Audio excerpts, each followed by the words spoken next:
नशे फ़िरोज़ में all Sindh irrigation trade unions federation जो इजलास स्कॉप एम्प्लॉइज़ यूनियन डिवीज़न में ज़ेर सदार सूबाई सदर मियां अब्दुर्रहीम भारत जो थियो, जंहिंमें ट्यूबवेल डिवीज़न नशे फ़िरोज़ में मुक़रर करप्शन जो बेताज बादशाह इंजीनियर जावेद आफ्ताब टामरी के ख़िलाफ़ एहतजाजी तहरीक जो ऐलान कयो वियो।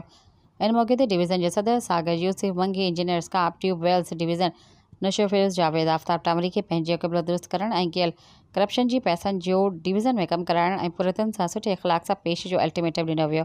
ॿी सूरत में चीफ इंजीनियर ऑफिस अॻियां धरणो हणण जो ऐलान कयो वियो। इन मौके ते सूबाई जनरल सेक्रेटरी यासिर इक़बाल लाड़क ऐं डिवीज़न जे सदर सागर यूसुफ मंगी इंजीनियर ते इल्ज़ाम हणंदे चयो त जन ॾींहं खां इंजीनियर जावेद आफ्ताब टामरी चार्ज संभाली आहे, उन ॾींहुं हिन खाते पंहिंजे ज़ाती जागीर बणाए छॾी आहे। हुन मुतालबो कयो त शहीद इक़बाल लाड़क जे क़तल जी जांच जी शुरूआति इंजीनियर जे बंगलनि खां कई वञे, जिते खेसि शहीद कयो वियो ऐं अदालती कमीशन क़ाइमु करे शहीद इक़बाल जी खून सां इंसाफ़ कयो वञे। होॾां सिंध जे मुख़्तलिफ़ इलाक़नि खां आयल अली बख़्श विघियो, नबी बख़्श जमाली, मोहम्मद बख़्श कोराई समेत ॿियनि मुलाज़िमनि वरी अंग में शिरकत कई।